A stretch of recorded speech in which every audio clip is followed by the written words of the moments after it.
one advice I can give, especially perhaps in particular SME, are the documentation. Documentation. Now, when we face with IRB under the tax dispute situation, we can argue the law all the way. We can argue our concept, we can argue our ideas, but question is, what does your document say?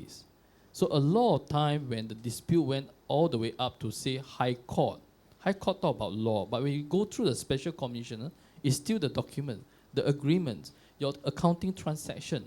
What does it say? So a lot of time when I observe in the dispute situation, taxpayer may have a different perception, but the documentation that taken up by the accounting staff may be different. So that could be an area for improvement. That's how I see. Number two, whatever you do, especially now, for example, with this the budget proposal, there's a lot of incentive, this and that. Now, go along whatever application you make, right? Follow the law. Revenue, or maybe custom as well. When you do a tax plan, or I shouldn't say tax evasion, but the intention that you do certain tax planning and all that, this all now, my observation, already under the radar, IRB moving forward under the tax audit, I was given to understand. In fact, they were telling me they don't even need to pay the taxpayer a visit. They are now already using a big data program. And mind you, before they come or when they come, they already have certain information in hand already. They just want to verify those information.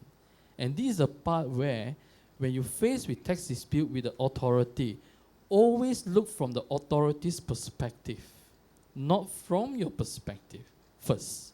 So when you look from the authority's perspective, then that will give you a better understanding as to what does the law say. Now, if it's because of interpretation, I think fine.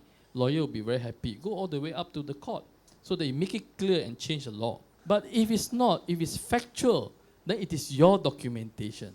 So at the initial stage, before you enter into any arrangement, get lawyers, consultant involved to advise you accordingly within the parameter of the law. That would be my advice.